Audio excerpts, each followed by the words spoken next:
Natural, né?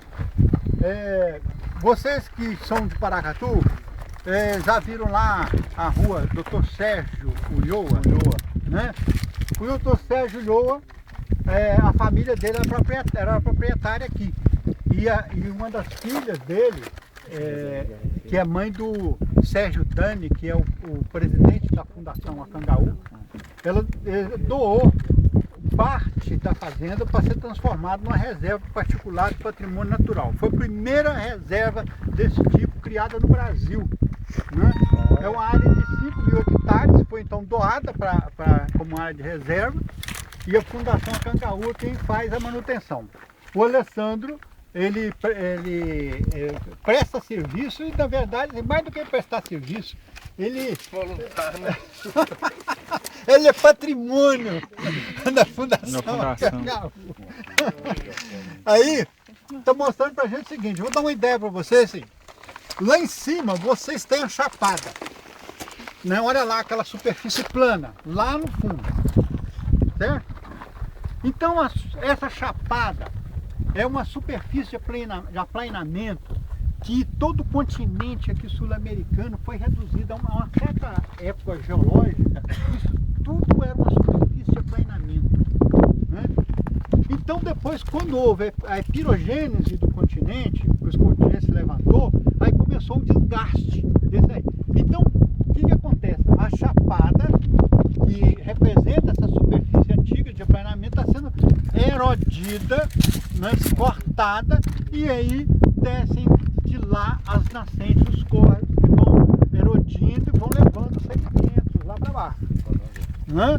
Então aqui você tem uma área de nascente que faz parte das cabeceiras do córrego Santa Isabel, que abastece Paracatu de água. Então a água que a gente toma lá em Paracatu, que está nas torneiras, vem do córrego Santa Isabel, que nasce nessa região. Então o córrego vai passar lá embaixo, todas essas drenagens são tributárias do Santo Isabel. Tudo cai lá, né? Então por isso a grande importância dessa área de reserva, porque aqui você tem uma área de recarga, isto é, a água que cai aqui, uma parte filtra e outra parte escoa, né? Agora você vê o seguinte, nós estamos pisando aqui, outro dia eu falei para vocês, eu vou mostrar para vocês a laterita. Isso aqui é a laterita, é uma canga laterite. Olha, vocês veem aqui, além de muito fragmento de quartzo, a gente vai achar também muita coisa oxidada, né? Aqui vocês veem assim, esse avermelhado, e tem lugares que isso aqui se junta e forma pelotas. Forma pelotas. limonita, goetita. São aglomerados formados pelos óxidos que acabam cimentando essas pelotas. O que acontece?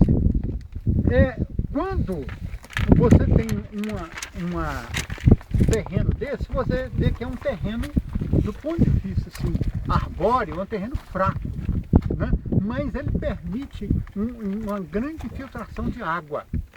Aí está o valor dela como área de recarga. Se vocês veem que nós não temos, desses morros aqui, nós não temos uma vegetação bem desenvolvida. Entretanto, o cerrado é considerado uma vegetação clímax. E que chama vegetação clímax? É uma vegetação que está perfeitamente adaptada àquela condição ambiental. De maneira que quando você altera a condição ambiental, você destrói a vegetação que ela não suporta. Certo? E então aqui, uma grande parte do cerrado está indo embora por causa dos incêndios, né?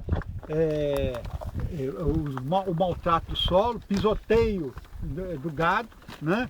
Você vê aqui, você vê muito estrume aí, né? Então, ela não suporta uma quantidade de gado muito grande por causa do pisoteio, né? Porque o gado é assim, ele pisa aqui, ele vai fazendo isso, ele vai fazendo isso, né? e vai facilitando o processo erosivo, né?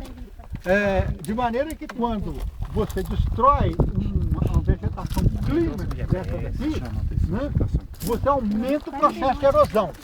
Se aumenta o processo de erosão, você diminui a capacidade de infiltração de água. Então, é sempre uma coisa seguinte: toda água que cai, ou infiltra ou escoa. Ou infiltra ou escoa. Né? Tem Né? porcentagem? Um pouco Depende. infiltra, depende do local. Depende.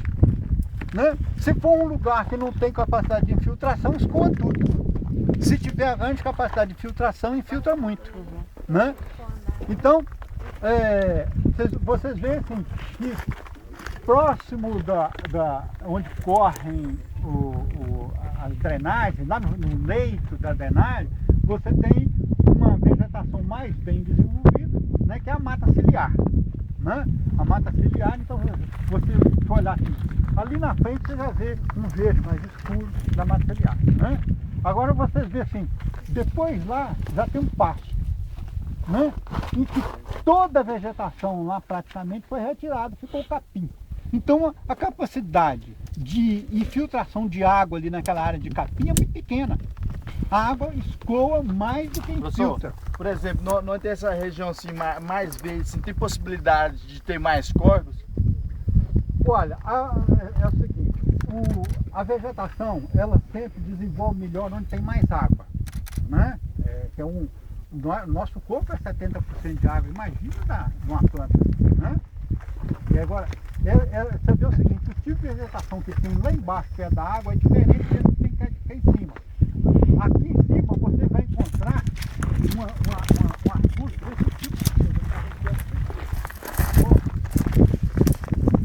Olha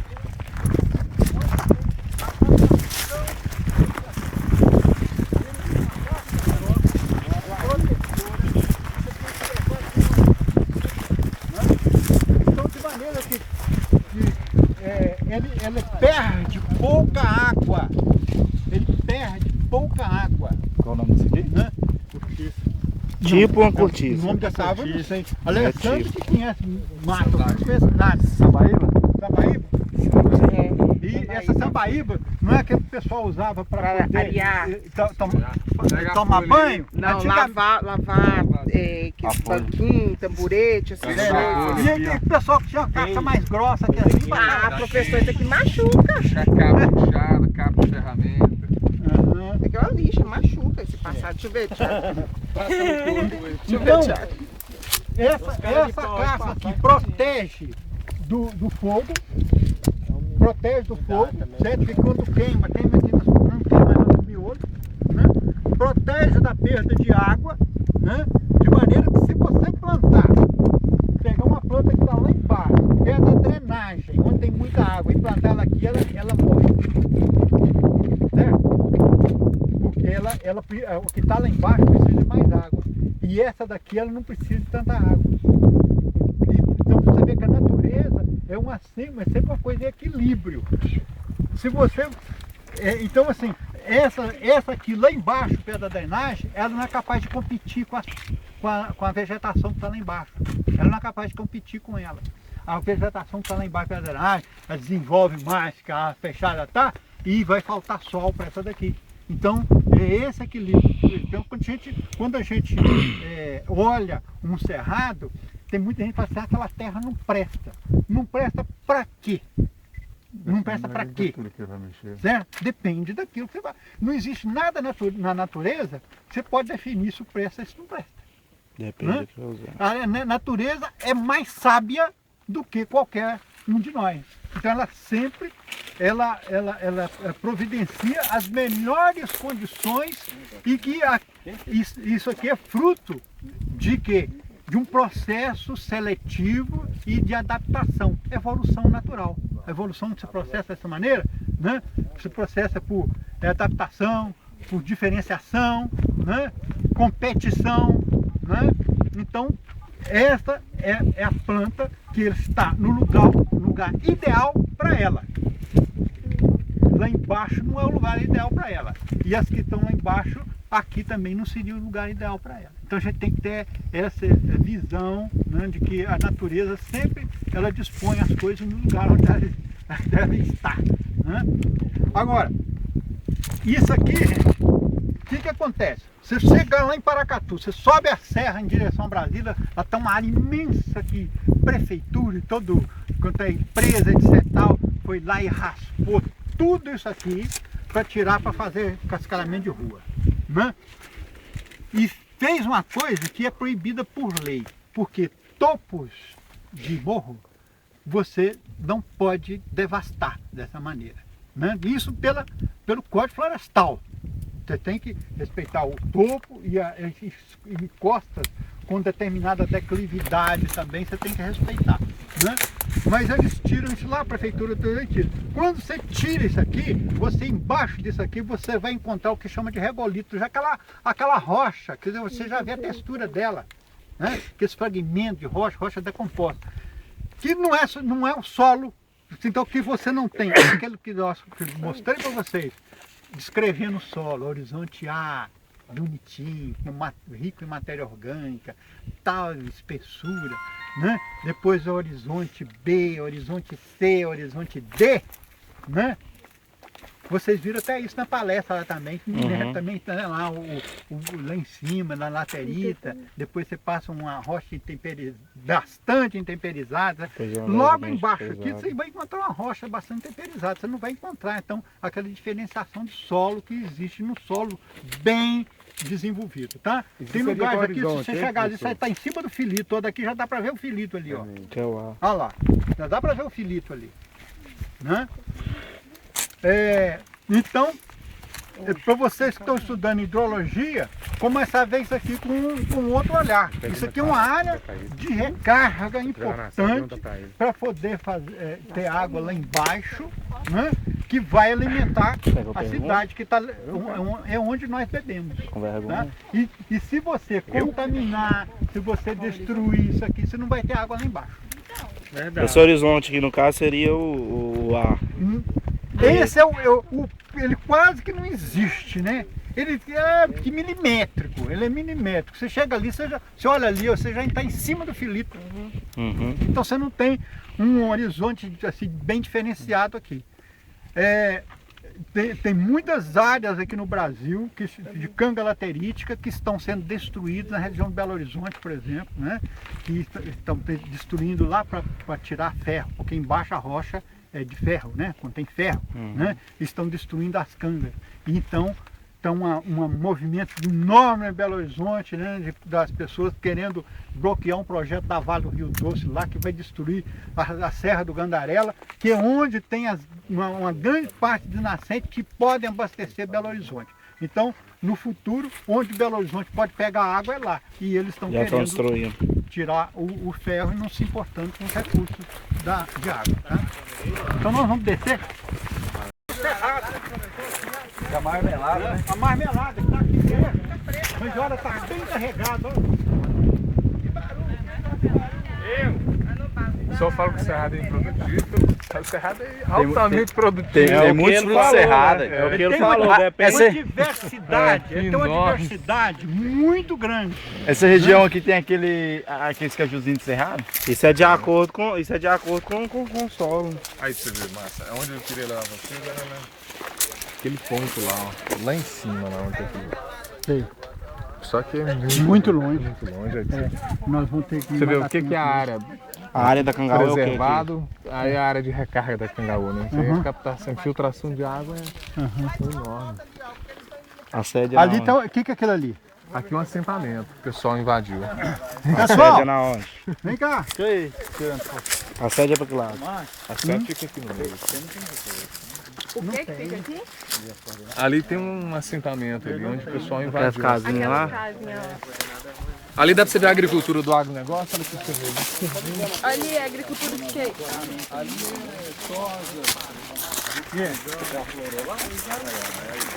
Quase divisa com a reserva todinha, até lá na frente. Aquela lá na frente. Porque a reserva vai naquele pé de serra todo ali e desce. Vamos esperar o pessoal chegar aqui para poder... Galera, vamos chegar Olá, em gente, silêncio aí, ó. vamos chegando aqui, ó. Onde a invasão também faz parte aqui. Não, é próximo, né? É próximo. Ô, Alessandro, mostra para eles aí a área da reserva. A área de reserva é toda essa que vocês estão vendo aqui. Com mais mata. Nessa mata toda, esse vale inteiro aqui. Fora são os vizinhos, né? Que também se diz área de amortecimento da reserva, né? As pessoas não podem desmatar, Mas e o né? que é aquilo lá no fundo, Alessandro? No fundo é a área da reserva dos paulistas lá, que é a agricultura, né? Ah, tá. E aquilo ali são casas? Não, aqui no fundo essas casas aqui são uma invasão. Um assentamento. É? Mais próximo da reserva, assim? Não, tá dentro do córrego tributário da água onde a gente bebe lá na cidade de Santa Isabel. Isso aqui está chamando a atenção pelo seguinte, ó. Esse assentamento que está ali é um assentamento irregular, é uma invasão, né? Que está na beira de um córrego que provavelmente está contaminando esse córrego e esse córrego dá no Santa Isabel, onde nós retiramos a água para beber. Certo? Então, não há uma gestão de águas aqui, a Copasa não gerencia essa água, porque quando você faz uma captação de água para uma população desse tamanho, você tem que fazer uma gestão da bacia. Isto é, você tem que impedir ao máximo que essa bacia seja contaminada, né, por atividades humanas, sejam de pessoas ou de animais em grande quantidade que pode estar contaminando essa água, seja devastando essa área, por exemplo, acabando com a flora existente nessa área, né? E também evitando que sejam feitas edificações que possam trazer um assoreamento dessa bacia, né? Então não há gestão da água, de maneira que quando você pega uma água que está acima, quer dizer, a montante desse assentamento, você pode ter uma água pura, mas a jusante do assentamento já vai pegar água contaminada, né? E isso não é levado em consideração pela Copasa. A Copasa simplesmente capta a água e joga para nós. E vende né? caro, E né? vende para gente. Né? E, quer dizer, sem se importar com a qualidade dela. É complicado. E outra coisa, vocês veem lá, ali também, o agronegócio, né? Com um pivô central, né? A poeira sendo levantada lá, vocês estão vendo a poeira sendo levantada, e aplicação de agrotóxicos. Direcionamento de avião. Esse mês passado eles... De avião também? Avião. Aplica agrotóxicos até de avião. Eu senti o cheiro, é um incômodo enorme. Ontem na palestra lá. Assentamento. Ontem na palestra lá o cara falou que sobre a maior agricultura, ela com essa aplicação, pivô, né? Com essa aplicação de agrotóxicos, ela é pior do que a mineração. Uhum. O impacto que ela causa é maior, amplo, justamente. é mais amplo. Porque igual ele falou, a mineração é local, né? Agora já não, a agricultura já é geral. Então assim, com relação aos problemas da bacia, né, de hidrográfica, você tem isso aí. Quer dizer, aquela agricultura que está sendo praticada ali, ela está a montante da área de captação de água que nós bebemos. Montante a montante é para cima. Para cima, né? E a jusante é para baixo. Significa o quê? Que toda infiltração que houver ali de agrotóxico, de água que cai e vai tudo para a drenagem, ela vai terminar lá na captação. Porque tá e agora lá não existe tratamento para esse tipo de contaminação. Aliás, esse tipo de contaminação nem sempre existe tratamento para ele, porque esses agrotóxicos muitas vezes eles têm fósforo, tem metais pesados nesses agrotóxicos que não tem jeito você tirar da água. Ok? Ok. Não, beleza. Vamos lá?